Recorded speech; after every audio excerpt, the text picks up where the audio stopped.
స్వర్గవాస ఎవరు? హలో అమ్మా కోడలి పిల్ల, నేనమ్మా మీ మావయ్య గారిని స్వర్గం నుంచి మాట్లాడుతున్నాను. మావయ్య గారు ఏంటి స్వర్గం నుంచి మాట్లాడుతున్నారా? అక్కడ ఫోన్ ఫెసిలిటీ కూడా ఉందా?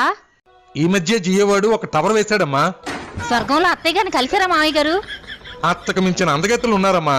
ఇప్పుడు అత్త ఎందుకమ్మా? అంత అందగత్తులుంటే వాళ్ళతో డాన్స్ వేసుకోకుండా నాకెందుకు ఫోన్ చేశారు మావయ్య గారు? మన ఎదురింటి శంకర్రావు గారు లేడు? వాళ్ళు ఎదురింటి ఆవిడ తన సినిమాకి వెళ్ళాడని వాళ్ళ ఆవిడ కొట్టి కొట్టి చంపేసింది కదా మావయ్య గారు. ఈ విషయం మీకు కూడా తెలుసు కదా. వాడు నా దగ్గర ₹1,00,000 అప్పుగా తీసుకున్నాడమ్మా.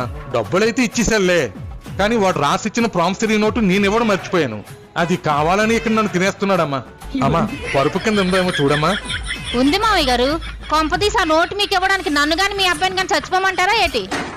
మన వెనకింటి దివాకరం కొన ఊపిరితో కొట్టుమిట్టాడుతున్నాడమ్మా. తులసి నీళ్ళు కూడా పోసేస్తున్నారులే. నువ్వేదోలాగా